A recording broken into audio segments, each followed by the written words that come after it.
तो मैं क्या समझा रही थी, मुझे प्लीज लीक से मत हटाओ तुम, ठीक है ना, लीक से मत हटाओ, टॉपिक पे रहने दो, पढ़ना है हम लोगों को, ठीक है ना। मैं वैसे आज 5 मिनट लेट हूं। नहीं राकेश जी, ऐसा कुछ भी नहीं है, ठीक है ना। चलो देखो, पंचायती राज में मैंने आपको क्या कहा, समितियों पर एग्जामिनर क्या करता है, समितियों पर प्रश्न बनाने की ज्यादा सोचता है, ठीक है। समितियों पर प्रश्न बनाने की सोचता है, क्यों? क्योंकि समितियां जो है वो बच्चे नहीं पढ़ते हैं। अब देखो, चाहे कांस्टेबल का बच्चा हो, चाहे पटवारी का बच्चा हो, चाहे क्रिट का बच्चा हो, चाहे सेकंड ग्रेड हो, चाहे फर्स्ट ग्रेड में, चलो पेपर में नहीं आती है पंचायती राज, ठीक है ना, किसी भी लेवल का बच्चा हो, ठीक है ना, किसी भी लेवल का स्टूडेंट क्यों ना हो, पंचायती राज सभी में आती है और एक इंपॉर्टेंट चैप्टर है। और यहां तक की कोशिश करो, राजस्थान का अगर कोई बच्चा है ना, तो राजस्थान के अंदर हाल फिलहाल में पंचायत के चुनाव हुए, आप लोगों को पता है, तो अभी लगभग साल 1.5 साल में जो भी एग्जाम्स होंगे ना, पंचायत से एक क्वेश्चन तो कंफर्म कवर करेगा, ठीक है ना। उसमें हाल फिलहाल क्या परिवर्तन हुआ है उसका हम डिस्कशन बाद में करेंगे, जब राजस्थान के परिप्रेक्ष्य में पंचायत को पढ़ेंगे। अभी हम पढ़ रहे हैं कि पंचायत पूरे देश में कैसे विकसित हुई, ठीक है। तो सबसे पहले मेरी इस बात को समझो, पंचायती राज को लेकर 1882 में, अब बात आती है, पहले तो मुझे बताओ ये पंचायती राज है क्या, उसके बाद टॉपिक को स्टार्ट करेंगे, ठीक है। राजस्थान की सीमा में नहीं बंधूंगी मैं, अभी फिलहाल पूरे देश के परिप्रेक्ष्य में समझाऊंगी आपको, ठीक है ना। राजस्थान के लिए अलग पढ़ेंगे कि राजस्थान की पंचायत इस प्रकार है, राजस्थान के परिप्रेक्ष्य में अलग देख लेंगे हम लोग। फिलहाल मुझे ये बताओ कि पंचायत किसको कहते हो, पंचायत किसे कही जाएगी, पंचायत किसे कही जाएगी? तो देखो, आपके यहां जमीनी स्तर के विकास के लिए, जमीनी स्तर के विकास के लिए पंचायत, आप यूं कह सकते हैं स्वायत्तता, स्वायत्तता के लिए पंचायती राज का गठन किया गया, स्वायत्तता के लिए पंचायती राज का गठन किया गया। देखो 1882 में लॉर्ड रिपन थे, ठीक है, आपके एक जिसे आप कह सकते हो वायसराय, ठीक है, लॉर्ड रिपन थे, लॉर्ड रिपन थे।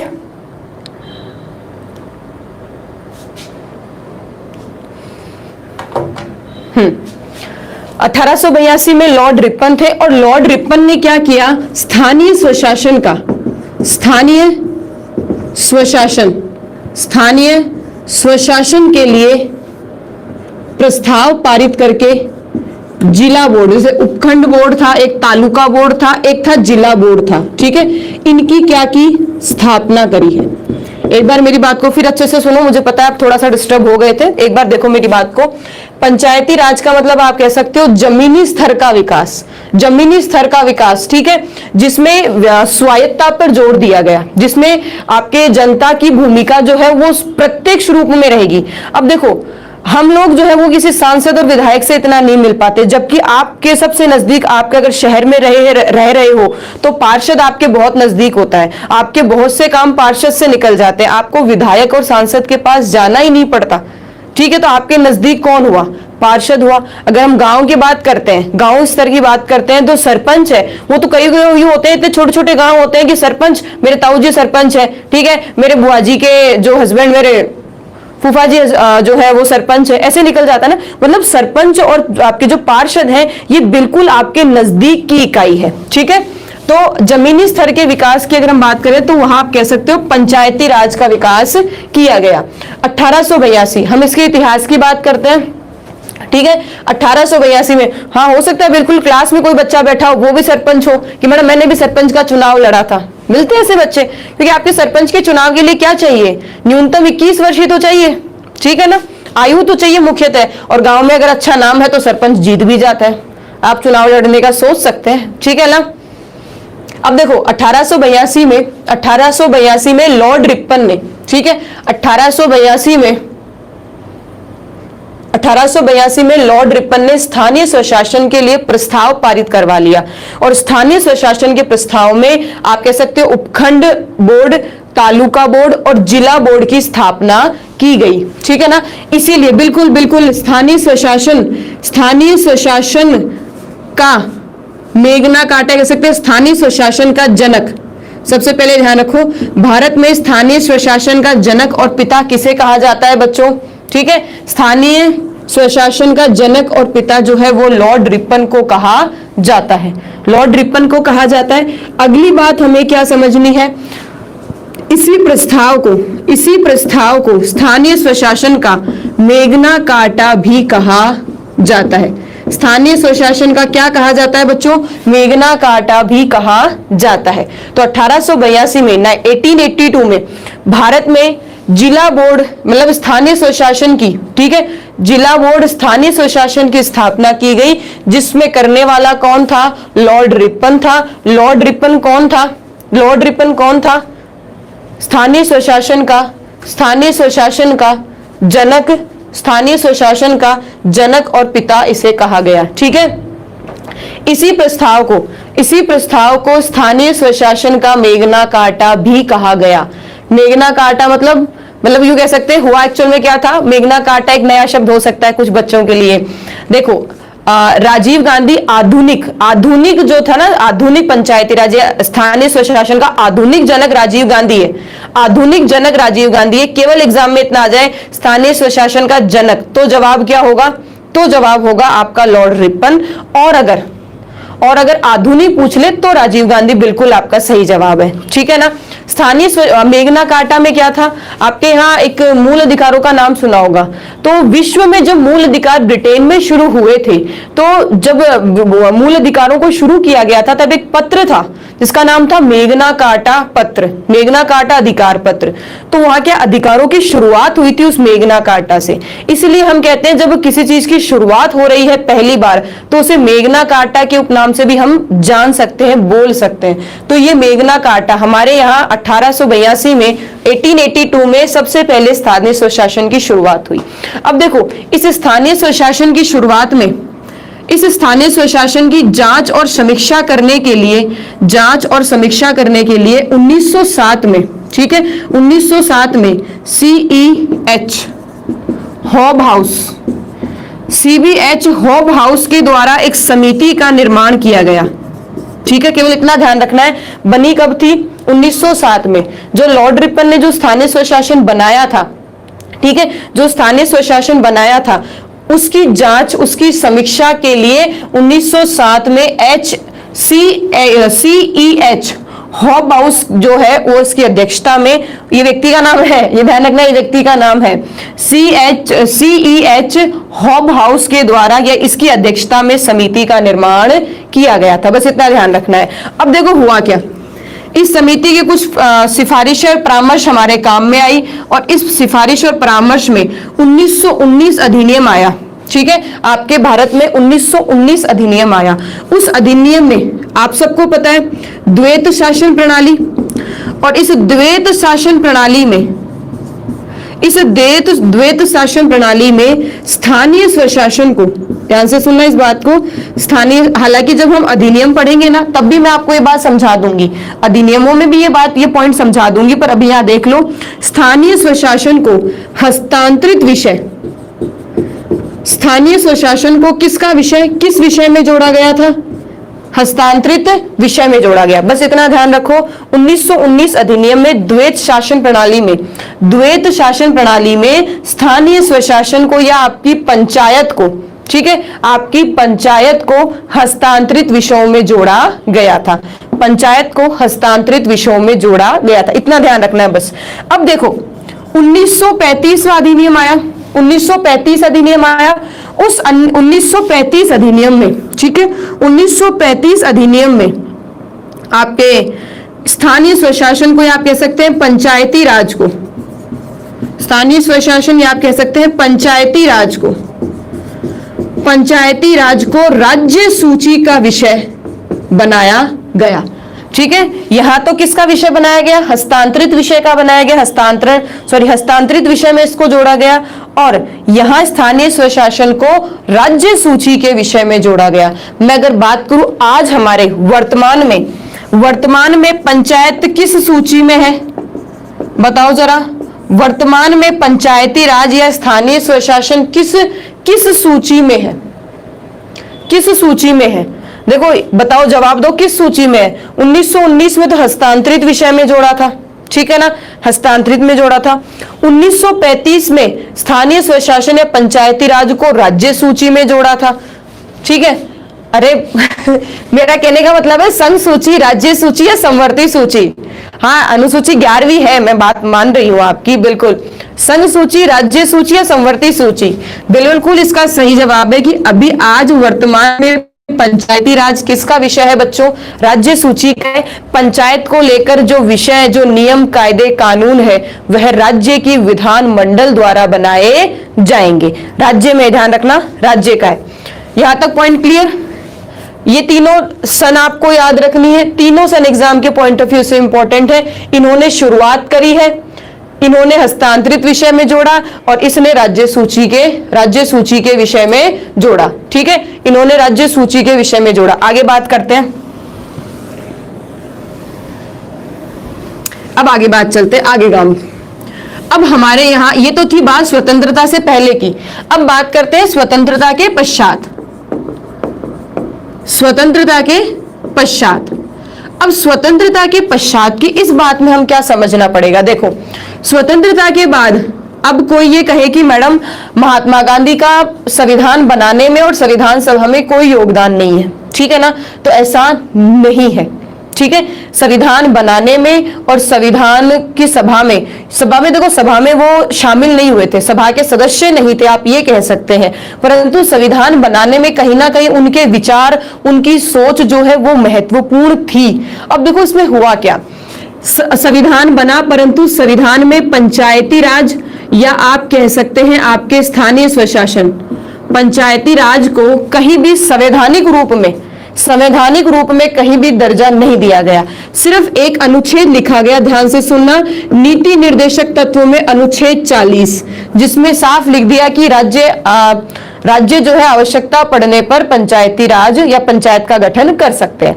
मतलब पंचायत का गठन नहीं किया, और पंचायत जो है वो गठित करने की कोई अनिवार्यता, कोई बाध्यता भी नहीं है। जैसे आज तो अगर हम देखें वर्तमान में, तो पंचायती राज को 73वें संविधान संशोधन से बाध्य कर दिया कि हर राज्य में पंचायती राज होगा, पंचायत होगी, ठीक है। परंतु अनुच्छेद 40 जो नीति निर्देशक तत्व है, आप सबको पता होना चाहिए, नीति निर्देशक तत्वों में साफ कह दिया, जो निर्देशक तत्व थे उनमें साफ कहा है राज्य की, मतलब चाहे तो सरकार लागू करे तो उसकी मर्जी, सरकार लागू न करे तो उसकी मर्जी, ठीक है।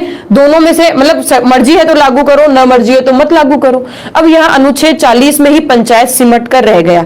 अब बात आई कि भाई स्वतंत्रता के बाद जवाहरलाल नेहरू ने कहा कि भाई लोगों की, मतलब जनता की भूमिका को कैसे बढ़ाया जाए, तो इन्होंने एक सामूहिक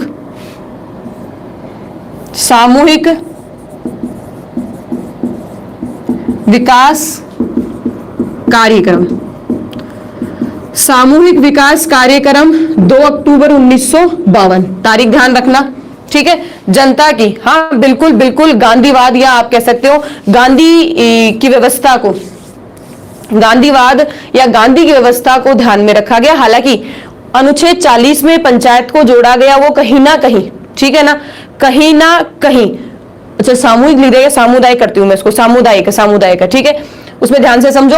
1940 में पंचायत जोड़ने के पीछे कहीं ना कहीं गांधी का ही विचार था। क्या था? कहीं ना कहीं गांधी का विचार था। ये सामुदायिक है, सामुदायिक, बिल्कुल बिल्कुल, समुदाय सामुदायिक था। देखो, सामुदायिक विकास कार्यक्रम 2 अक्टूबर 20 नहीं है वो, 2 अक्टूबर 1952, ठीक है, 2 अक्टूबर 1952 में इसकी शुरुआत की गई। इसमें उन्होंने कोशिश ये की कि जनता जुड़े, जनता का जमीनी स्तर पर विकास हो। मुख्य उद्देश्य क्या था? जनता जुड़े और जनता का जमीनी स्तर पर विकास हो। अब उसी दौरान हुआ क्या, जनता के पास कोई अधिकार नहीं थे, जनता की कोई भूमिका नहीं रखी गई, ठीक है। केवल ये जो विकास कार्यक्रम था सरकारी अधिकारियों तक ही सीमित रह गया, सरकारी अधिकारियों तक ही सीमित रह गया, जनता तक अधिकार नहीं मिले जनता को, जनता की इसमें भूमिका नहीं थी, ठीक है, जनता की इसमें भूमिका नहीं थी, इसलिए मतलब ये केवल सरकारी अधिकारियों, केवल सरकार तक ही सीमित रह गया। अब ये क्या हो गया? असफल, या आप कह सकते हैं विफल। ये सफल नहीं हुआ, ठीक है, ये सफल नहीं हुआ। अब सफल नहीं हुआ तो इसकी जांच बैठेगी कि भाई इसमें क्या कमी रही, इस सामुदायिक विकास कार्यक्रम की क्या कमी रही जिससे ये सफल नहीं हो पाया, इसमें क्या कमियां थी। अब ध्यान रखो, इस सामुदायिक विकास कार्यक्रम की असफलताओं की जांच करने के लिए, असफलताओं की जांच करने के लिए बलवंत राय मेहता समिति, बलवंत राय मेहता समिति, बलवंत राय मेहता समिति का क्या किया गया, गठन किया गया। अभी चर्चा करेंगे क्या है बलवंत राय मेहता समिति, इसने क्या सिफारिशें दी, क्या परामर्श दी, इसे कब गठित किया गया, सब चर्चा करेंगे। निश्चिंत रहो आराम से।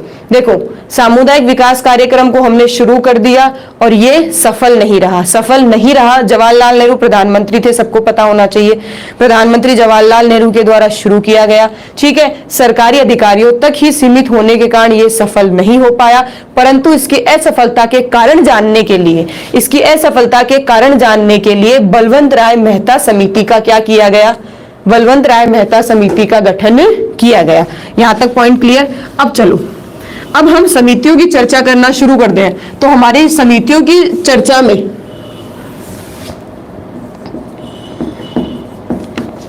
हमारी इन समितियों में हम सबसे पहले चर्चा कर लेते हैं बलवंत राय मेहता समिति। बलवंत राय जो थे उनका संबंध किससे था, जो बलवंत राय थे उनका संबंध किससे था, ये बताओ मुझे। हाँ, नागौर सब शुरू हो गए पहले ही। देखो, बलवंत राय मेहता समिति जो थी, बलवंत राय का जो गुजरात से संबंध था, ठीक है। बलवंत राय कहां से संबंधित थे, गुजरात से संबंधित थे।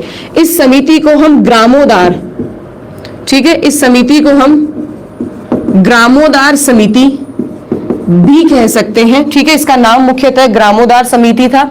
बलवंत राय मेहता समिति का, बलवंत राय मेहता जो समिति थी गठित कब हुई है, 1950, बताओ क्या सही लिखा है मैंने, नहीं, 1957 में, 6 में नहीं है, 56 में नहीं है, 57 में है, ठीक है।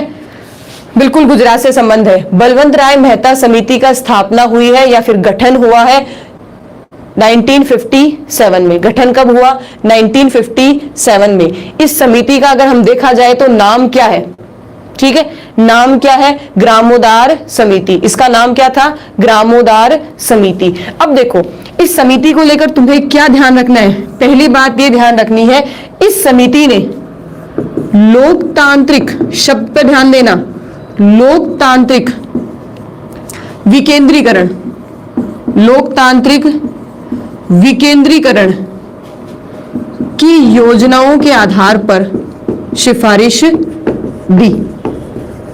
मतलब इस व्यक्ति ने क्या कहा कि हमें लोकतांत्रिक विकेंद्रीकरण को अपनाना पड़ेगा यहां,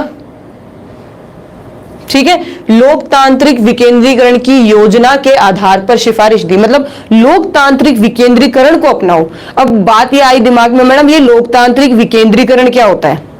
लोकतंत्र को हम समझते हैं, विकेंद्रीकरण का भी मतलब हम समझते हैं। भाई लोकतंत्र का मतलब आप एक रूल ले लो कि जनता की भूमिका होनी चाहिए। लोकतंत्र का अगर सामान्य सा मतलब ले तो जनता की भूमिका होनी चाहिए, ठीक है।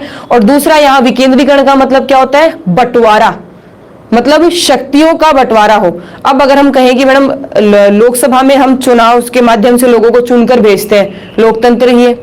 आप राज्य में भी चुनते हो, लोकतंत्र ही है। पर मैंने तुम्हें अभी कहा, क्या सांसद और विधायक तुम्हारे उतना नजदीक हैं जितना पार्षद और सरपंच है, उतना नजदीक नहीं होते। तो हमारे यहाँ लोकतांत्रिक विकेंद्रीकरण के आधार पर इन्होंने कहा। दूसरी बात क्या ध्यान रखनी है, सिफारिश क्या दी है, सिफारिश में इन्होंने सबसे पहले अपनी सिफारिश में यह कहा था, सबसे पहले अपनी सिफारिश में यह कहा था कि ग्राम स्तर पर ग्राम पंचायत होगी, ग्राम स्तर पर ग्राम पंचायत होगी। दूसरा, खंड स्तर पर पंचायत समिति होगी। और तीसरा इन्होंने कहा था जिला स्तर पर, तीसरा इन्होंने क्या कहा था, जिला स्तर पर जिला परिषद होगी। तो बात को समझो, बलवंत राय मेहता समिति थी। बलवंत राय मेहता समिति 1957 में गठित हुई है। ग्रामोद्धार समिति इस नाम से भी जाना जाता है। अगर ग्रामोद्धार समिति आ जाए, बलवंत राय मेहता समिति नाम ना आए तो भी कंफ्यूज नहीं होना है, ठीक है ना। ठीक है, लोकतांत्रिक विकेंद्रीकरण के आधार पर, लोकतांत्रिक विकेंद्रीकरण के आधार पर बलवंत राय मेहता ने कुछ सिफारिशें दी हैं। उन सिफारिशों में पहली सिफारिश ये है कि आपके यहाँ पंचायत को 3 स्तरों में बांटा जाए। पहली सिफारिश क्या थी बच्चों? पंचायत को 3 स्तरों में बांटा जाए। अब देखो, अब आप कोई हो सकता है बिहार से हो, कोई बच्चा तेलंगाना से हो, कहीं किसी अदर स्टेट से हो, कहीं 2 ही स्तर हैं पंचायत के, कहीं 4 स्तर हैं पंचायत के, ठीक है। परंतु बलवंत राय मेहता जो समिति थी उन्होंने केवल 3 की बात की थी। ग्राम स्तर पे ऊपर ग्राम पंचायत थी, ठीक है, और खंड स्तर के ऊपर पंचायत समिति थी, जिला स्तर के ऊपर आपकी जिला परिषद थी। त्रिस्तरीय, बिल्कुल सही कह रहे हैं, ठीक है। 3 स्तर की बात इस समिति ने कही कि 3 स्तर में बांटो, ठीक है, और उसके बाद में काम किया जाए। इसने एक बात और कही, इसने यह कहा कि जिला परिषद को महत्वपूर्ण निकाय के रूप में विकास व योजनाओं का कार्य सौंपा जाए। मतलब इसने क्या कहा कि ये जो जिला परिषद है इसको इन दोनों के, मतलब पंचायत के और ग्राम पंचायत के स्तर का विकास के और अन्य जो कार्य है वो इनको किसको सौंपे जाए? जिला परिषद को सौंपे जाए। इसने और क्या कहा? इसने कहा कि इस पंचायत को, मतलब ये जो 3 स्तर की पंचायत बन रही है, इन्हें पर्याप्त मात्रा में जिसकी भी आवश्यकता पड़े, ठीक है ना, पर्याप्त मात्रा में जिसकी भी आवश्यकता पड़े, धन की या किसी भी अन्य व्यवस्था की आवश्यकता पड़े तो इन्हें उपलब्ध करवाए जाए। किसी भी स्रोत से अगर कोई भी किसी भी चीज की इन्हें आवश्यकता पड़ती है तो ये राज्य सरकार की जिम्मेदारी में आता है, दायित्व में आता है कि आप पंचायत को सारे स्रोत या सारी सुविधाएं उपलब्ध करवाओ। अब देखो हुआ क्या, बलवंत राय मेहता की 3 स्तर में बांटना शब्द, क्योंकि ये शब्द जो है वो भी आपके शायद 2017 या 18 में आईएएस का पेपर हुआ था, उसमें साफ पूछा गया था कि देश में लोकतांत्रिक विकेंद्रीकरण शब्द को किसने या किस समिति या किस व्यक्ति के द्वारा दिया गया। व्यक्ति का नाम है बलवंत राय मेहता समिति, बलवंत राय मेहता, और अगर समिति का नाम आ जाए तो बलवंत राय मेहता समिति आ जाएगा, ठीक है ना। तो यहां तक पॉइंट क्लियर। बलवंत राय मेहता समिति ने लोकतांत्रिक विकेंद्रीकरण शब्द दिया है। शब्द देने के साथ में ही इसने कुछ सिफारिशें दी हैं। उन सिफारिशों में सबसे महत्वपूर्ण सिफारिश यही है कि आपके ग्राम स्तर पर ग्राम पंचायत हो, खंड स्तर पर पंचायत समिति हो, जिला स्तर पर जिला परिषद हो। एक बात और मुझे याद आई, सुन लो। बलवंत राय मेहता ने कहा प्रत्यक्ष चुनाव होने चाहिए, इसमें क्या कहा? अप्रत्यक्ष चुनाव होने चाहिए, और इसमें क्या कहा? अप्रत्यक्ष चुनाव होने चाहिए। अब मेरी बात ध्यान से अच्छे से सुन लो। इन्होंने चुनाव के बाद बताई थी कि यहाँ प्रत्यक्ष चुनाव कराओ, यहाँ अप्रत्यक्ष कराओ, यहाँ भी क्या कराओ? अप्रत्यक्ष चुनाव कराओ। मैं केवल बलवंत राय मेहता समिति की सिफारिशों पर चर्चा कर रही हूँ, इसको आप वर्तमान परिप्रेक्ष्य में जोड़कर न देखें। आप सोचोगे मैडम आज भी 3 है, शायद आज भी ऐसा ही होता होगा, तो प्लीज मेरी एक रिक्वेस्ट है, आप सब लोग जो हैं वो इसको केवल बलवंत राय मेहता समिति के अकॉर्डिंग ही देखना, ठीक है। वर्तमान परिप्रेक्ष्य में जोड़ने की कोशिश मत करना। वर्तमान में क्या स्थिति है वो मैं आपको बाद में समझा दूंगी, यहां मत जाना, ठीक है। ये पॉइंट क्लियर। अब देखो हुआ क्या, ये बलवंत राय मेहता समिति ने ये सिफारिश ली, और सिफारिश जो है वो सिफारिश राष्ट्रीय विकास परिषद, सिफारिश किसको दी? राष्ट्रीय विकास परिषद को सिफारिश दी, और राष्ट्रीय विकास परिषद ने इस सिफारिश को 1958 में स्वीकार कर लिया। अब ये बात आपको पता होनी चाहिए कि बलवंत राय मेहता समिति ने जो अपनी सिफारिश दी, उस सिफारिश को स्वीकार किसने और कब किया? तो बलवंत राय मेहता समिति की जो सिफारिश थी वो स्वीकार करने वाली थी राष्ट्रीय विकास परिषद। 1958 में इसने स्वीकार कर लिया, और स्वीकार करने के बाद जब इसने आदेश जारी किए, उस आदेश में आंध्र प्रदेश जो है उसने भी अधिनियम बनाया। परंतु अगर हम बात करते हैं, सबसे पहले अधिनियम बनाकर पंचायत की स्थापना कहाँ हुई, जो बिल्कुल आप सबके भी हलचल चल रही थी ना, नागौर। तो सुनो, पंचायत की अगर हम बात करते हैं तो मैं इसको मिटा देती हूँ, इसको थोड़ा सा यहां से रब कर देते हैं। देखो अब स्वीकार करने के बाद में राजस्थान ने, हालांकि अधिनियम जो है वो आंध्र प्रदेश में पहले बन गया था, आंध्र प्रदेश में अधिनियम बन गया था, चुनाव नहीं हुए थे। राजस्थान में एक मुख्य रूप में अधिनियम भी बना, चुनाव भी हुए और सबसे पहली पंचायत की स्थापना भी हुई। तो हम उसी की बात कर लेते हैं। राजस्थान में राजस्थान पंचायत अधिनियम, राजस्थान पंचायत अधिनियम 1959, इस अधिनियम के द्वारा राजस्थान में 2 अक्टूबर 1959, अभी मैं सोच रहा हूं हम राजस्थान पढ़ाने लग गए आप, नहीं, ये राजस्थान में, पूरे देश में राजस्थान में सबसे पहले स्थापना यही हुई थी। 2 अक्टूबर 1959 राजस्थान के नागौर जिले और बगदरी गांव में इसकी सबसे पहली पंचायत की सबसे पहली स्थापना की गई। ठीक है, तो 59 अधिनियम जो था, इसके आधार पर राजस्थान में अधिनियम कहां का था? राजस्थान पंचायत अधिनियम 1959 के आधार पर 2 अक्टूबर 1959 में राजस्थान में नागौर बगदरी में पंचायत की सबसे पहली स्थापना की गई। ठीक है ना, बिल्कुल। हमारे जो आप कह सकते हैं कि राजस्थान के बाद में, राजस्थान में पहले स्थापना हो गई, स्थापना होने के बाद तो आंध्र प्रदेश ने भी कर ली थी स्थापना, ठीक है ना, उसके बाद तो आंध्र प्रदेश ने भी कर ली थी, परंतु अधिनियम जो है वो आंध्र प्रदेश राजस्थान से पहले भी बना चुका था, ये ध्यान रखना। ठीक है, 2 अक्टूबर 1950 स्थापना हो गई। अब देखो, स्थापना की अगर हम बात करते हैं तो उद्घाटन करने वाला कौन था भाई? फित्ता काटने वाला कौन था? जवाहरलाल नेहरू। फित्ता काटने वाले कौन थे? जवाहरलाल नेहरू। ठीक है ना। अच्छा, ये बताओ उस वक्त राज्य का राज्यपाल कौन था? राजस्थान का राज्यपाल कौन था? भाई ये पता होना चाहिए आप लोगों को कि जब हमारे यहाँ सबसे पहले पंचायत की घटना हुई थी, स्थापना हुई थी, सॉरी, गठित हुआ था, स्थापना हुई थी, उस वक्त सबसे पहले हमारे यहाँ उस वक्त राजस्थान का राज्यपाल कौन था? उस वक्त राजस्थान का राज्यपाल था गुरुमुख निहाल सिंह। कौन थे? गुरुमुख निहाल सिंह। उस वक्त राज्यपाल कौन थे? गुरुमुख निहाल सिंह। और चलो मुझे बताओ, राजस्थान का सीएम कौन था? राजस्थान का सीएम मतलब मुख्यमंत्री कौन था राजस्थान का उस वक्त? बिल्कुल आप सही कह रहे हैं, मोहनलाल सुखाड़िया जी थे। ठीक है ना, मोहनलाल सुखाड़िया। जवाहरलाल प्रधानमंत्री थे तो उन्होंने उद्घाटन किया, और फित्ता कटने के दौरान या जब उद्घाटन हो रहा था तब कौन मौजूद थे? मतलब बहुत सारे लोग मौजूद थे। हमारे लिए महत्वपूर्ण क्या है? राज्यपाल उस वक्त राजस्थान के गुरुमुख निहाल सिंह थे, और आपका जो मुख्यमंत्री जो थे वो उस वक्त थे मोहनलाल सुखाड़िया जी। ठीक है, मोहनलाल सुखाड़िया। यहां तक मैं आपको क्लियर कर पाई? क्या यहां तक मेरे पॉइंट को समझो क्या सब लोग? ये बताओ। अब मैं आपको एक बात और चलो बता देती हूं, सुन लो मेरी बात को। अगर एग्जाम में कहीं प्रश्न देखो कि भारत में पंचायत का या स्थानीय स्वशासन का वास्तुकार या शिल्पकार कौन है? भाई आपने जनक तो देख लिया, जनक कौन है बच्चों? जनक आपने देखा, जनक कौन? जनक लॉर्ड रिपन।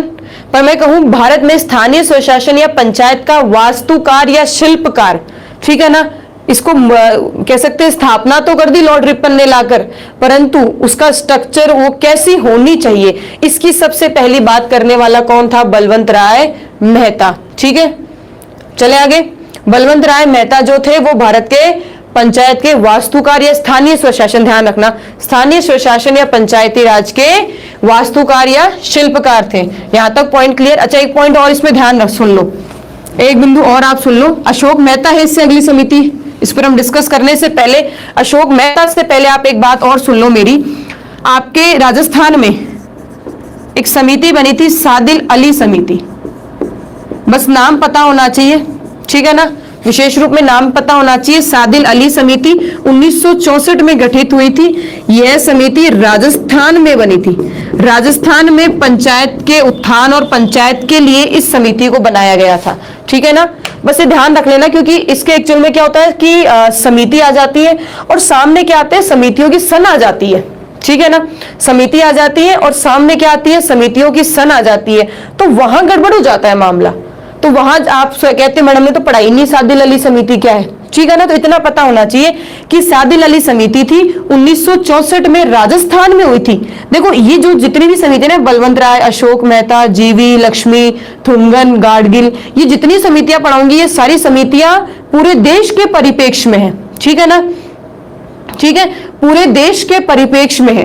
अब देश के परिप्रेक्ष्य में है, परंतु ये वाली समिति किसके परिप्रेक्ष्य में है?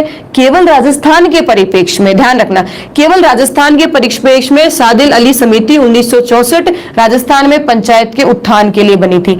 बिल्कुल सरिता जी, आप भी सही कह रहे हैं। लोकतांत्रिक विकेंद्रीकरण का जनक भी आप किसे कह सकते हैं? बलवंत राय को कह सकते हैं, ठीक है ना, बलवंत राय को कह सकते हैं। आप सही कह रहे हैं। तो इन शब्दों से यूं मत कहना कि कभी पंचायती राज को पढ़ो या देखो या क्वेश्चन आए तो ये कहोगे हमने तो लोकतांत्रिक विकेंद्रीकरण का नाम ही नहीं सुना, ठीक है ना। मेरी नाक मत कटा देना आप लोग, मैं लगभग हर पहलू को और हर पॉइंट को टच कर रही हूं, ध्यान रखना। सादिल अली समिति हो गई। अब इस सादिल अली समिति के साथ में एक बात और सुन लो ध्यान से, अध्ययन दल या समिति। देखो हुआ क्या, 1957 में सिफारिश हुई, 1959 में स्थापना हो गई। अब स्थापना होने के बाद में पंचायत के अध्ययन के लिए, ध्यान रखना, पंचायत के ऊपर अध्ययन मतलब पंचायत की स्टडी करने के लिए, पंचायत के अध्ययन करने के लिए दल या फिर क्या आप कह सकते हो समिति समय समय पर गठित करनी शुरू कर दी गई। यह जो परंपरा है यह 1960 से शुरू हुई है, ध्यान रखना। हालांकि इतना डिटेल में आपको जाने की जरूरत नहीं है। कोई बच्चा आरएस मेंस दे रहा है, ठीक है ना, तो या फिर आप वीकेंड से आईएएस देते हो तो उस लेवल पे फिर भी आपके काम में आती है कौन कौन से अध्ययन, कौन कौन से दल थी, कौन कौन सी समितियां थी, ठीक है ना। तो ज्यादा टेंशन नहीं रखनी है, मैं भी नहीं रखती दल को समिति को लेकर। मुख्यतः कोई एक दो इंपॉर्टेंट होती है, बाकी मुख्य नहीं है। केवल आपको इतना ध्यान रखना है कि पंचायतों के ऊपर अध्ययन करने के लिए, पंचायतों के ऊपर अध्ययन करने के लिए दल या समिति का निर्माण किया जाता था समय समय पर। और यह काम कब से शुरू हुआ है? 1960 से। तो कभी एग्जाम में प्रश्न देखो कि अध्ययन दल समिति, तो आप सोचो कि ये कोई अध्ययन दल समिति होगी, नहीं, ये पंचायतों का अध्ययन करने के लिए दल बनते थे या फिर समिति बनती थी, जो कि 1960 से बननी प्रारंभ हो गई थी, ठीक है ना, 1960 से बननी प्रारंभ हो गई थी। ये दो बातें मुझे आपसे डिस्कस करनी थी। अब हम बिल्कुल आप जिसका इंतजार कर रहे हैं अशोक मेहता जी को लेकर आते हैं। बलवंत राय मेहता को भेज दें, हम घर पे रेस्ट कर लेते हैं बलवंत राय मेहता जी तो। और अब हम बात करते हैं अशोक मेहता की।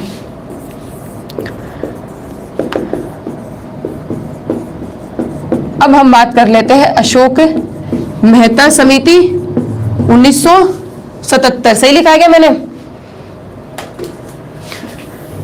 ठीक है, सही लिखा है, 77 सही है क्या?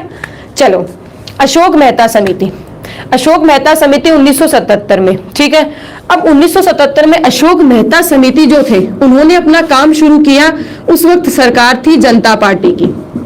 सरकार किसकी थी? जनता पार्टी की। उनके मतलब जनता पार्टी की सरकार के दौरान ये आपकी समिति बनी और इसने अपना काम करना शुरू किया। इस समिति को जाना जाता है क्योंकि इस समिति ने पंचायती राज के लिए 132 सिफारिशें तैयार कर रखी थी। क्या किया? 132, ठीक है, 132 सिफारिशें इन्होंने क्या कर रखी थी? तैयार कर रखी थी। अब हम 132 सिफारिशें तो डिस्कस नहीं करने वाले, पहली पॉइंट ध्यान रखना। मैं 132 पूरी की पूरी डिस्क्लोज नहीं करने वाली, एग्जाम में भी पूरी की पूरी नहीं आती। जो महत्वपूर्ण है वो बातें सुन लो, ठीक है, जो महत्वपूर्ण है 132 अशोक मेहता समिति ने। पहली बात सुनो, इसके साथ हुआ क्या? क्या इन 32 सिफारिशों पर काम शुरू हुआ? क्या इन 32 सिफारिशों पर कार्यवाही हुई? क्या इन 32 सिफारिशों को माना गया? तो सबसे पहले मेरी बात को सुनना, जब इस समिति ने अपना काम करके अपनी रिपोर्ट और सिफारिशें पूरी कर ही रहा था, ठीक है, ये जब कर ही रहा था उससे पहले सरकार भंग हो गई, ठीक है ना, उससे पहले, ठीक है, उससे पहले ही सरकार भंग हो गई। तो 132 सिफारिशों पर कार्यवाही नहीं हो पाई, ठीक है, 132 सिफारिशों पर कार्यवाही नहीं हो पाई, जनता पार्टी पहले ही भंग हो गई। तो ये पॉइंट यहां तक क्लियर। अशोक मेहता समिति 1977 में गठित हुई। सबसे ज्यादा सिफारिशें देने वाली यही समिति थी, 132 सिफारिशें देने वाली थी ये समिति। जनता पार्टी के दौरान गठन हुआ, परंतु जनता पार्टी भंग होने के साथ में ही इसकी सिफारिशों पर कार्यवाही नहीं कर पाए। अब इसकी कुछ सिफारिशें जो थी, ठीक है, इसकी जो कुछ सिफारिशें थी वो सुनो। इन सिफारिशों में अगर मैं बात करूं, तो ये कहता है कि 3 स्तर नहीं होने चाहिए। इसने क्या कहा? 2 स्तर होने चाहिए। इसने क्या कहा? 2 ही स्तर होना चाहिए। खंड स्तर पर तो होना चाहिए मंडल समिति, ठीक है, और इसने कहा जिला स्तर पर होनी चाहिए जिला परिषद। जिला स्तर पर क्या होनी चाहिए? जिला परिषद, ठीक है। एक बार फिर देखो, सिफारिशों में इसने कहा कि कितने स्तर की सरकार होनी चाहिए? द्विस्तरीय। पंचायत आपके बलवंत राय मेहता ने 3 बताई थी, इसने 2 बताई थी। आपके यहाँ खंड स्तर पर मंडल समिति और जिला स्तर पर जिला परिषद समिति, पहली सिफारिश। अगली बात इसने ये कही कि जिला परिषद को महत्वपूर्ण रूप से विकास व अन्य योजनाओं की जिम्मेदारी दी जानी चाहिए। मतलब खंड स्तर के लिए, या मान लो जो भी इससे नीचे का कोई भी स्तर है, जिला स्तर या जिला परिषद तय करेगी कि क्या कौन सी बात होनी चाहिए, किस विकास के कौन से कार्यक्रम चालू किए जाने चाहिए, कौन सी योजनाएं लागू होनी चाहिए, ठीक है ना। जिला परिषद महत्वपूर्ण रूप से करेगी। तीसरी बात इसने क्या कही कि ये जो पंचायत स्तर पे जो चुनाव होंगे ना, उन चुनावों में राजनीतिक दलों की भूमिका, मतलब क्या है, चुनाव जो लड़े ना उनके पोस्ट चुनाव चिन्ह होने चाहिए, ठीक है ना। राजनीतिक दलों की क्या होनी चाहिए? इसमें भूमिका होनी चाहिए, राजनीतिक दलों की भूमिका होनी चाहिए। इसने एक बात और कही, इसने ये कहा कि पंचायती राज, ठीक है, पंचायती राज की स्थिति को सुधारने के लिए राज्य स्तर पर एक मंत्री नियुक्त होना चाहिए। जैसे कि मैंने आपको बताया था ना, राज्यपाल जो है वो 4 राज्यों में अनुसूचित जाति जनजाति के लिए एक मंत्री नियुक्त करता है। वैसे इसने कहा कि पंचायत को सुधारने या पंचायत को देख रेख करने के लिए राज्य स्तर के ऊपर, मतलब राज्य की सरकार में एक मंत्री नियुक्त किया जाना चाहिए। और जैसे कि अभी आप सब कह रहे थे बच्चे, SC/ST और महिला, SC/ST महिला आरक्षण की बात किसने करी है? मतलब पंचायत स्तर पे SC/ST को और महिलाओं को आरक्षण प्रदान किया जाए। अगली बात इसने क्या कही कि राज्य जो है, आपके पंचायत पर अतिक्रमण नहीं करेगा, ठीक है। इसने क्या कहा कि राज्य सरकार जब मर्जी हो तब अतिक्रमण नहीं कर सकती, अतिक्रमण नहीं करेगी। अगर ऐसी स्थिति पैदा हो जाए कि पंचायत नहीं हो, तो 6 महीने के भीतर आपको अनिवार्य रूप में पंचायत की स्थापना करनी पड़ेगी। ऐसा नहीं हो कि राज्य सरकार पंचायत को तो कर दे साफ और खुद ही काम करने लग जाए, ठीक है, पंचायत को तो कर दे बिल्कुल साफ और खुद ही काम करने लग जाए। ऐसा नहीं होना चाहिए। राज्य पंचायत पर अतिक्रमण नहीं करेगा, ठीक है। आगे अगली सिफारिश है, इसने वित्तीय व्यवस्थाओं के लिए भी कहा था, कि टैक्स कराधान, ठीक है, टैक्स वसूल करने का अधिकार दिया जाना चाहिए, ताकि पंचायत है बिना पैसे के काम कैसे करेगी, जो पंचायत है वो बिना पैसे के काम कैसे करेगी। और इसकी काफी सिफारिश हो गई। इससे चलो एक और बात देख लो, न्याय पंचायत की स्थापना की बात की है। चलो मैं एक बिंदु और लिखती हूँ, हो सकता है वो तुम्हारे लिए बड़ा आश्चर्यजनक हो। इस अशोक मेहता समिति ने यहाँ दिख जाएगा क्या? अशोक मेहता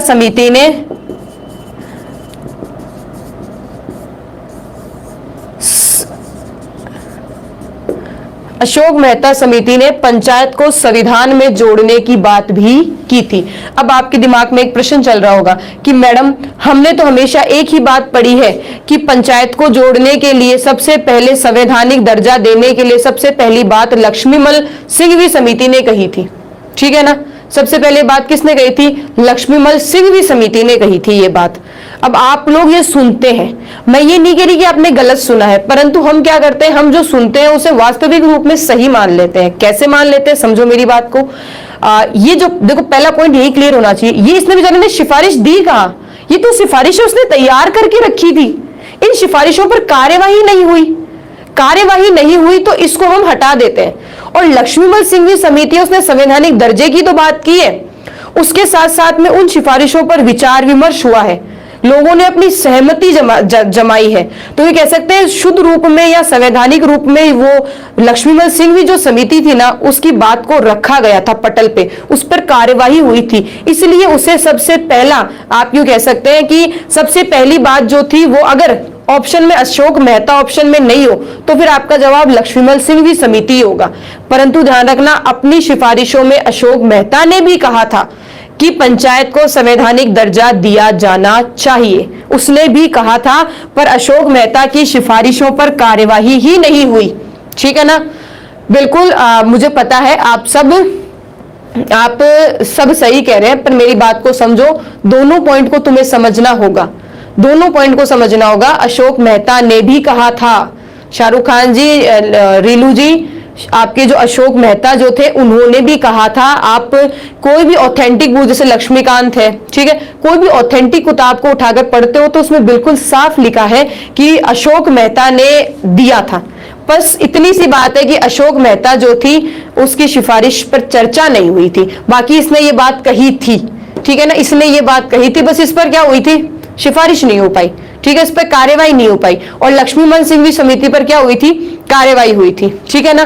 तो इतना ध्यान रखना है कि अगर ऑप्शन में अशोक मेहता आए ना, तो कृपया करके उस क्वेश्चन को ढंग से पढ़ लेना। उस क्वेश्चन में अगर ये आ जाए कि संवैधानिक दर्जा देने हेतु किस समिति ने सबसे पहली सिफारिश की, तो अगर अशोक मेहता ऑप्शन में है तो आप उस पर जा सकते हो, ठीक है। और अगर ये ऑप्शन आ जाए कि संवैधानिक दर्जा देने की सबसे पहले सिफारिश कहां पारित हुई थी, तो वो पारित कह सकते हैं, या उस पर कार्यवाही सबसे पहले कब हुई थी, लक्ष्मीमल सिंघवी समिति में हुई थी, ठीक है। अशोक मेहता को मैं लगभग कंप्लीट है पॉइंट्स, अशोक मेहता की ये कुछ सिफारिशें थी जो आप सबको ध्यान में होनी चाहिए। चलो अशोक मेहता जी को भी घर भेज दें अब, ठीक है, अशोक मेहता जी को अब घर भेजकर अपन बात कर लेते हैं अगली समिति पर। कोशिश मेरी रहेगी कि मैं आज समितियां कंप्लीट कराऊं ताकि हम लोग आगे पंचायत को कंटिन्यू कर सके। कल मैं समितियों को नहीं समझाने वाली हूं, आगे वाली ज्यादा बड़ी नहीं है, अब आगे वाली जो है वो सारी छोटी छोटी समितियां हैं। जैसे कि तीसरी समिति है जीवी राव समिति, जो भाई इनके अध्यक्षों के नाम भी ज्यादा टेंशन लेने की जरूरत नहीं है, इनके अध्यक्षों के नाम भी इनके साथ ही जोड़कर, अध्यक्षों के जो नाम है वो इन्हीं के साथ जोड़कर आते हैं। हाँ बिल्कुल, प्रकाश मीना जी, हनुमंत राय वगैरह, ये छोटी समितियां थी, इनको मैंने छोड़ दिया, ठीक है ना। हनुमंत राय समिति 1982 में, आप सही कह रहे हैं, ठीक है, मैंने उसको छोड़ दिया, इतनी महत्वपूर्ण नहीं है, ठीक है। जो महत्वपूर्ण है उसकी अपन चर्चा करेंगे। जीवी के राव समिति कब आई, बिल्कुल सही लिखा है, किस बच्चे ने लिखा मैं नाम नहीं देख पाई, 1985 में। जीवी के राव समिति को केवल इतना ध्यान रख लेना, केवल एक बात, पंचायत के विकास व गरीबी उन्मूलन की जांच व समीक्षा के लिए पंचायत स्तर के ऊपर विकास और गरीबी उन्मूलन की जांच के लिए, ठीक है, गरीबी उन्मूलन की जांच और समीक्षा के लिए जीवी के राव समिति की स्थापना हुई थी। केवल प्लीज इतना ध्यान रख लेना, और आप पर ज्यादा ध्यान नहीं है, ठीक है ना। बाकी इसने भी यही कहा था, इसने तो एकदम जोर देकर एक ही बात कही कि जितने भी काम होंगे सारे काम जिला स्तर पर होने चाहिए, मतलब जिला परिषद करेगी सारे महत्वपूर्ण कार्य जो है, ठीक है, सारे। इसका पूरा जोर, जो जीवी के राव समिति थी, उसका पूरा जो जोर था वो किसके ऊपर था, जिला परिषद के ऊपर था। बस इतना ही ध्यान रखना है, छोटी समिति है, ज्यादा कुछ विशेष प्रश्न तैयार नहीं होते हैं। चलो अगली जो समिति है वो आप सबकी फेवरेट है, लक्ष्मीमल सिंघवी समिति। ऐसा लगता है जैसे लक्ष्मीमल सिंघवी समिति की तो सारी बातों को वर्तमान में मान लिया गया। इससे अगली थी 1986 में, ठीक है, लक्ष्मीमल सिंघवी समिति 1989 के अंदर, ठीक है। लक्ष्मीमल सिंघवी समिति, अब देखो लक्ष्मीमल सिंघवी समिति ने सबसे पहले, बिल्कुल जो आप कह रहे हैं वो सही कह रहे हैं, संवैधानिक दर्जा, पंचायत को संवैधानिक दर्जा, पंचायत को संवैधानिक दर्जा देने की बात सबसे पहले लक्ष्मीमल सिंघवी समिति ने कही थी। दूसरी बात, पंचायत में अगर पंचायत को आप लोग संवैधानिक दर्जा देंगे तो पंचायत में निष्पक्ष व स्वतंत्र चुनाव हो पाएंगे। अगर आप उसे संवैधानिक दर्जा देंगे तभी निष्पक्ष और स्वतंत्र चुनाव हो पाएंगे, ठीक है। तीसरी इसने क्या कही थी, पंचायत को आर्थिक संसाधन उपलब्ध कराए जाए, आर्थिक संसाधनों को उपलब्ध कराया जाए। अप्रत्यक्ष रूप में इसने वित्त आयोग की बात की थी, ठीक है। इसने कहा था कि अगर पंचायतों के पास में पैसे, अगर वित्तीय समस्याएं रहेंगी तो वो काम नहीं कर पाएंगी, तो आर्थिक साधन मतलब वित्तीय व्यवस्थाएं उनके पास में होनी चाहिए, ठीक है। बिल्कुल सही लिखा एक बच्चे ने, ग्राम सभा, इसने कहा था कि ग्राम सभा का महत्व बढ़ाया जाए। ग्राम सभा को महत्वपूर्ण रूप में इसने जोर दिया था कि आपके यहाँ पंचायत में ग्राम सभा के मुद्दे को महत्वपूर्ण रूप में बढ़ाया जाए। चलो अगली बात, ग्राम न्यायालय की बात की थी, ठीक है। इसने क्या कहा था, गांव में ग्राम न्यायालय की स्थापना की जाए, गांव में क्या की जाए, ग्राम न्यायालय की स्थापना की जाए। यह आपकी लक्ष्मीमल सिंघवी समिति है, इसको एक बार फिर देख लो, इंपॉर्टेंट है, एग्जाम के पॉइंट ऑफ व्यू से क्वेश्चंस आ जाते हैं। 1986 में संवैधानिक दर्जा देने की बात की है, निष्पक्ष और स्वतंत्र चुनाव करने की बात की है, आर्थिक संसाधन मतलब पंचायतों को वित्तीय मतलब पैसा कहां से कैसे जुटाया जाएगा उसकी बात है, ग्राम सभा का महत्व बढ़ाया। इसने कहा कि ग्राम सभा को मतलब ग्राम सभा के महत्व को पंचायत में बढ़ाओ, क्योंकि बिना ग्राम सभा के पंचायत नहीं है, ठीक है। फिर इसने कहा था कि गांव में मतलब ग्राम के स्तर पर न्यायालय स्थापित किए जाए, ग्राम स्तर पर न्यायालय स्थापित किए जाए, जिन्हें क्या कहा गया, ग्राम न्यायालय, ठीक है। लक्ष्मीमल सिंघवी समिति। अब आगे बात करते हैं,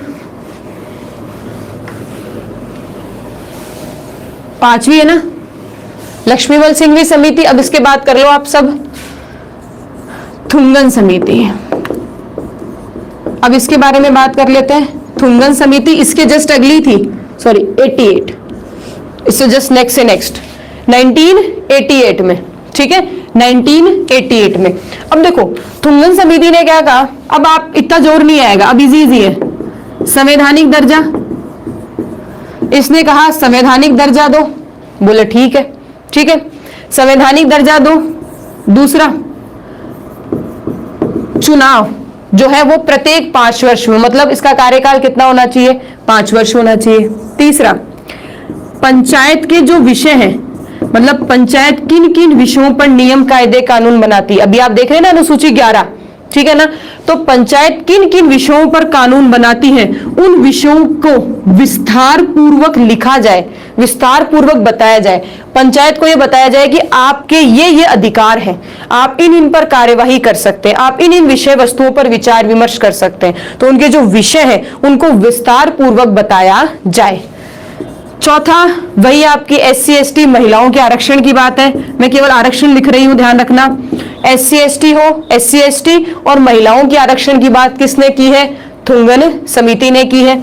इसने साफ कहा था कि पंचायत को अगर काम करवाना है तो बिना पैसे के पंचायत काम नहीं करेगी, इसलिए राज्य के स्तर पर राज्य वित्त आयोग होना चाहिए।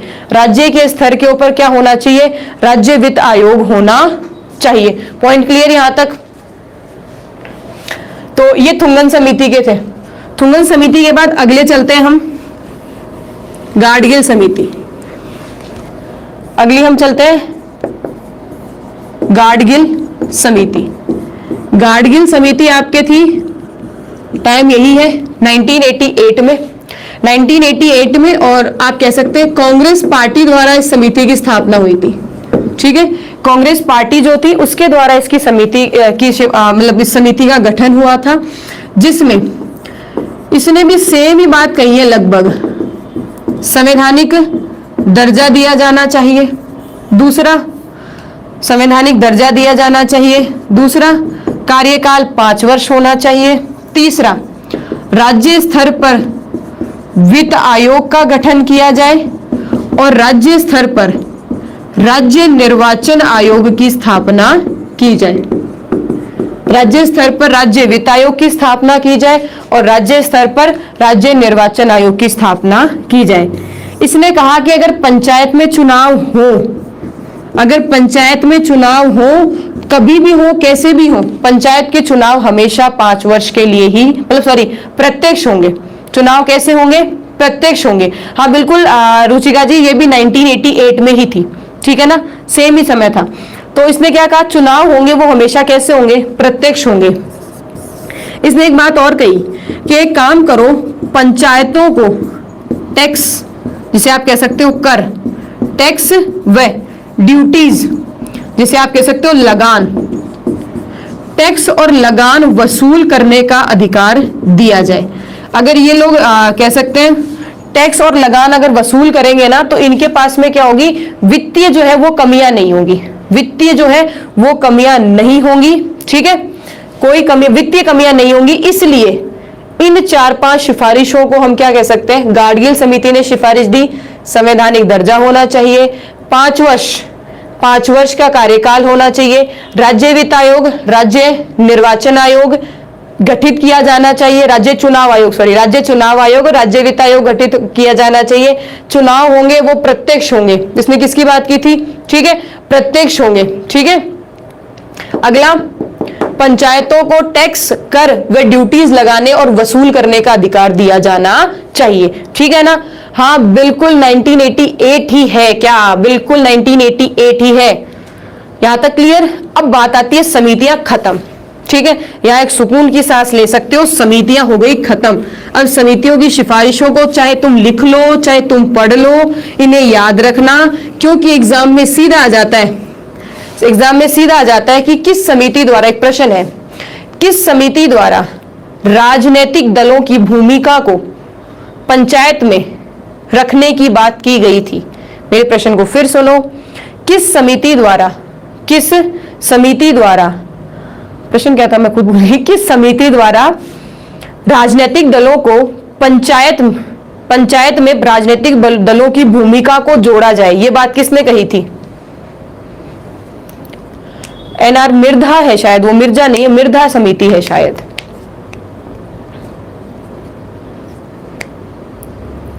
बिल्कुल बिल्कुल सही है संजेश जी, आज जल्दी था क्या? स्पीड नहीं थी आज। अशोक बिल्कुल सही कह रहे हैं, सही जवाब है अशोक मेहता। ठीक है, अशोक मेहता समिति ने ही राजनीतिक दलों की भूमिका जो है वो पंचायत में जोड़ी थी। इसका मतलब ये है कि मैंने जो पढ़ाया वो समझ में आ गया आप सब लोगों को। ठीक है ना? मैंने अगर प्रश्न पूछा और आप लोगों का सही जवाब है, इसका मतलब मैंने जो पढ़ाया वो आपको समझ में आ गया। जो मिर्धा समिति थी, ठीक है, उसमें भी कुछ इतना विशेष नहीं था, वो आपके नरसिम्हा राव जो सरकार थी ना, उससे बिल्कुल जस्ट पहले बनी थी, उसके भी यही सेम सिफारिशें थी, कुछ विशेष अलग नहीं था। ठीक है ना? आपके यहाँ जो आपका 73 और 74, 73वां और 74वां जो संविधान संशोधन हुआ था ना, नरसिम्हा राव सरकार ने जो किया था, उससे बस उस नरसिम्हा राव की सरकार को परामर्श या समिति, उसकी परामर्श के लिए, उसको सिफारिश देने के लिए मिर्धा समिति बनी थी। ठीक है ना? तो वो इतनी महत्वपूर्ण नहीं थी। ये इनसे एग्जाम में प्रश्न सीधे पूछे जाते हैं। ठीक है, बिल्कुल अब आप सब सही कह रहे हैं, मिर्धा समिति। पीडीएफ का मैं कमिटमेंट नहीं कर सकती, मुझे पंचायत को देखना पड़ेगा, क्लास को यहीं कंटिन्यू रखो। ठीक है ना? लिख लो चाहे साथ साथ में। अरे माही सैनी जी, मैं बुरा मत मानिए, समितियों का कोई अंत नहीं है। अगर मैं आपको सारी समितियां पढ़ाने लगूं तो पहली बात है कि समितियों में मैं 5-6 क्लास कर सकती हूँ। ठीक है ना? मुख्यतः यही समितियां हैं। ठीक है, क्या कह रहे हैं अनीता जी, स्पीड में ध्यान, मैम आज स्पीड तेज थी या धीरे थी? इतनी तेज थी तो मुझे भी थोड़ा लगा कि आज स्पीड थोड़ी सी तेज थी, बाकी मुझे पता नहीं है। ठीक है ना? देखो अब इसमें बात समझो, ये जो समितियां थी ना, इन समितियों ने सबने, लास्ट वाली जो समिति थी ना, मतलब लक्ष्मीमल के बाद में तो सबने क्या कहा, लक्ष्मीमल जो थे उन्होंने तो सबने क्या कहा कि भाई आप संवैधानिक दर्जा दिया जाना चाहिए, संविधान में जोड़ा जाना चाहिए, संविधान में जोड़ा जाना चाहिए, ठीक है ना। अब देखो, संविधान में जोड़ने की इस बात को लेकर ध्यान से क्या रखना है आपको कि राजीव गांधी सरकार ने इस पर जोर दिया, राजीव गांधी सरकार ने इस पर ध्यान दिया, और राजीव गांधी सरकार ने कोशिश की कि राजीव गांधी सरकार ने कोशिश की कि वह संवैधानिक रूप में पंचायत को जोड़ दे। तो आप लोग इसीलिए पंचायत का आधुनिक जनक किसे कहते हैं, राजीव गांधी को। और राजीव गांधी की सरकार ने 64 और 65, पंचायत की बात करूं तो केवल 64 ही ले लो, ठीक है। पंचायत के स्तर पर 64वां संविधान संशोधन 1989 को संविधान संशोधन विधेयक को लोकसभा में रखा, पारित हो गया, परंतु राज्यसभा में ये खारिज हो गया। ध्यान से सुनो, 64 संविधान संशोधन 1989 में संविधान संशोधन जो विधेयक था, क्योंकि ये पारित नहीं हो पाया था, ठीक है ना, ये पारित नहीं हो पाया था, तो इस विधेयक पर लोकसभा ने तो हाँ कर दी थी, परंतु राज्यसभा ने इसको क्या कर दिया था, खारिज कर दिया था। तो ये बात वहीं खत्म हो गई। अब ये बात वहीं खत्म हो गई, उसके बाद में, ठीक है, उसके बाद में वीपी सिंह की सरकार आई, और वीपी सिंह की सरकार ने भी 1990 में संविधान संशोधन विधेयक के द्वारा, ठीक है, 1990 में वीपी सिंह, ये इनका टाइमिंग था 1989 में ये आए थे, तो वीपी सिंह जो 1989 में जो आए थे, इन सरकार ने भी, ठीक है, इन सरकार ने भी 1990 में संविधान संशोधन विधेयक को रखा था। 1990 में संविधान संशोधन विधेयक रखा, परंतु ये भी पारित नहीं हो पाया, ये भी रद्द हो गया। अब राजीव गांधी जो थे, उनकी बात को या उनके सपने को पूरा करने के लिए अब आए हैं आपकी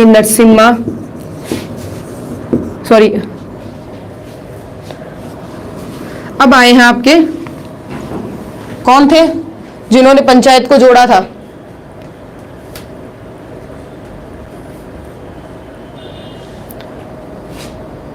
क्या कह रहे हैं,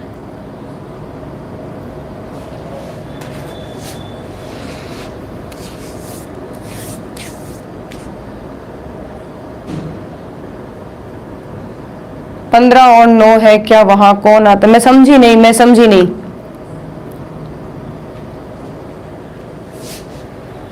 क्या कहना चाह रहे हैं?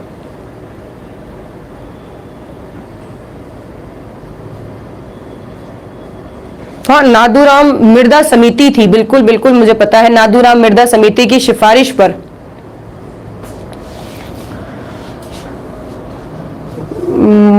मैं इस बच्चे का नाम नहीं पहचान पा रही हूँ, क्या कमेंट कर रहे हैं, चलो बाद में देखते हैं। राजीव गांधी ने काम किया, फिर वीपी सिंह ने काम किया, उसके बाद में आपका, जैसे ये बच्चे कह रहे हैं, शाहरुख जी कह रहे हैं, नाथूराम मिर्दा समिति थी, ठीक है। तो नादूराम जो मिर्दा समिति थी, सिफारिशें वही थी, यहां ध्यान रखना है, केवल इतना ध्यान रखना है, नादूराम मिर्दा समिति की सिफारिश के ऊपर आपके नरसिम्हा राव सरकार द्वारा, ठीक है, नरसिम्हा राव सरकार द्वारा, ठीक है, नरसिम्हा राव सरकार के द्वारा 73वां, भी केवल पंचायत को ले लेते हैं अपन लोग, ठीक है, 73वां संविधान संशोधन 1992, नरसिम्हा राव सरकार के द्वारा 73वां संविधान संशोधन 1992 किया गया, और उसके आधार पर पंचायत को संविधान में जोड़ा भाग 9 में, ठीक है ना। मतलब अगर हम देखें तो शुरुआत किसने करी, राजीव गांधी ने शुरुआत राजीव गांधी ने करी, वीपी सिंह ने भी ट्राई किया पर संभव नहीं हो पाया। उसके बाद में नाथूराम मिर्दा समिति की सिफारिश पर नरसिम्हा राव ने इस प्रस्ताव को रखा, और नरसिम्हा राव द्वारा रखा गया जो प्रस्ताव है, ठीक है, नरसिम्हा राव द्वारा से रखा गया जो प्रस्ताव है, उस प्रस्ताव विशेष में पंचायत को, उस विधेयक में पंचायत को संविधान में जोड़ा गया। तो आप यूं कह सकते हैं नरसिम्हा राव ने पंचायत का 73वें संविधान संशोधन 1992 में। अब एक बात ध्यान रखना, बच्चे इस संविधान संशोधन को लेकर कंफ्यूज हो जाते हैं। क्यों जाते हैं? मैडम हमने तो 1993 पढ़ा है। अब देखो एक बात ध्यान से सुनना, 73वां संविधान संशोधन 1992 ही है, ठीक है, 73वां संविधान संशोधन 1992 ही है। सतीश जी यही तो थे प्रधानमंत्री, इन्हीं का तो नाम है प्रधानमंत्री, ठीक है। 73वां संविधान संशोधन 1992 में हुआ था, ये लोकसभा राज्यसभा में पारित हो गया था, परंतु 24 अप्रैल 1993 से 24 अप्रैल 1993 से यह लागू हुआ। तो ध्यान रखना, पंचायती राज राजस्थान में या कैसे, पंचायती राज देश में लागू कब हुआ? 1993 में। 73वां संविधान संशोधन लागू कब हुआ?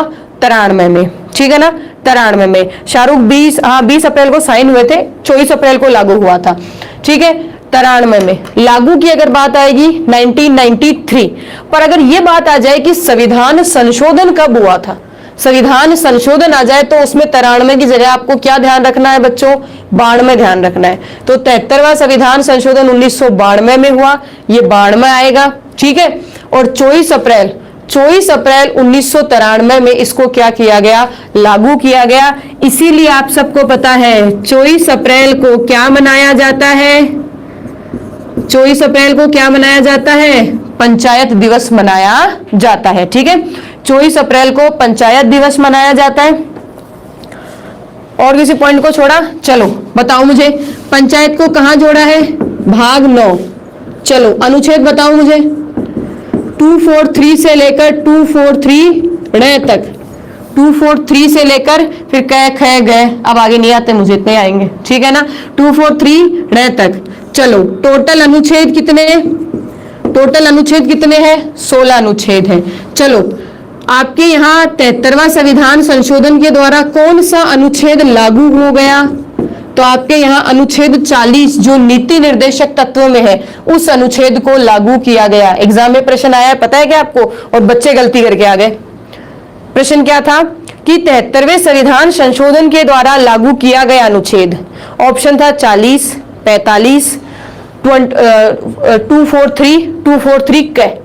अब बच्चा क्या सोचा, 243 में एक पंचायत है और 73वें में भी पंचायत है, तो पंचायत करके आ गया, जो कि साफ गलत है। 73वें संविधान संशोधन के द्वारा कौन सा अनुच्छेद लागू हुआ? अनुच्छेद 40, जो कि कहाँ है? नीति निर्देशक तत्वों में है, ठीक है ना। हाँ, राजस्थान में बिल्कुल सही कह रहे हो, राजस्थान में 23 अप्रैल को है, ठीक है। इसलिए बच्चा कई बार कंफ्यूज होता है, मैडम आपने यहाँ तो 24 पढ़ा दिया और वहां आप 23 पढ़ा रहे हो, तो राजस्थान में 23 अप्रैल कह रहे हैं, बिल्कुल सही कह रहे हैं कृष्ण जी। अनुच्छेद 40 को लागू किया गया तथा अब मुझे बताओ, पंचायत के जो विषय हैं, पंचायत में जो विषय है वह 11वीं अनुसूची में जोड़े गए। और पंचायत में विषय कितने हैं मेरे बच्चों? 29। एग्जाम में प्रश्न आया है, ठीक है ना, एग्जाम में प्रश्न आया है 11वीं अनुसूची, ठीक है, 11वीं अनुसूची में 29 पंचायत के विषय जोड़े गए हैं। बिल्कुल राजस्थान के परिप्रेक्ष्य की भी बात करते हैं। अब मैं बात फिर एक बार सुन लो, नरसिम्हा राव की सरकार थी, 73वां संविधान संशोधन 1992 में हुआ और इसको 24 अप्रैल 1993 में लागू किया गया और लागू करने में आदेश साफ जारी हो गए कि साल भर के अंदर जितने भी राज्य हैं, कानून बनाकर, अधिनियम बनाकर सभी को पंचायत की स्थापना करनी अनिवार्य है। मतलब देखना, ध्यान से सुनना, पंचायत को लागू करने की बाध्यता कर दी, परंतु पंचायत में दो चीजें रखी, पता है क्या? पंचायत के कुछ हिस्से ऐसे थे जिन्हें बाध्य रूप में, मतलब अनिवार्य रूप में मानना पड़ेगा, परंतु पंचायत के कुछ ऐसे हिस्से थे जो राज्य अपने स्वविवेक से उन हिस्सों पर निर्णय ले सकता था। तो अपने पंचायत जो है वो किसका विषय है? अच्छा ये भी लिख देते हैं, पंचायत किसका विषय है? राज्य सूची का विषय। अब मेरी बात ध्यान से सुनना, इससे एग्जाम में प्रश्न इतने बार पूछे जाते हैं, इतने प्रश्न आते हैं, कांस्टेबल है, पटवार है, यहां तक कि आपके आरएस में भी कई बार यहीं से प्रश्न आ जाता है सीधा। पंचायती 73वां संविधान संशोधन 1992 में जोड़ा, नरसिम्हा राव की सरकार थी, ठीक है। 1993 24 अप्रैल 1993 में लागू हो गया। पंचायती दिवस 24 अप्रैल, पंचायत जो दिवस है 24 अप्रैल को मनाया जाता है। ठीक है, पंचायत को राज्य सूची में जोड़ा, संविधान भाग 9 में जोड़ा, अनुच्छेद 243 नए में जोड़ा, 16 अनुच्छेद टोटल थे, 40 अनुच्छेदों को लागू किया गया और 11वीं अनुसूची जोड़ी गई, जिसमें 29 विषय पंचायत के जोड़े गए। ठीक है, चले बिल्कुल पंचायत हमारी अब एक बार यही कंप्लीट करते हैं हम लोग।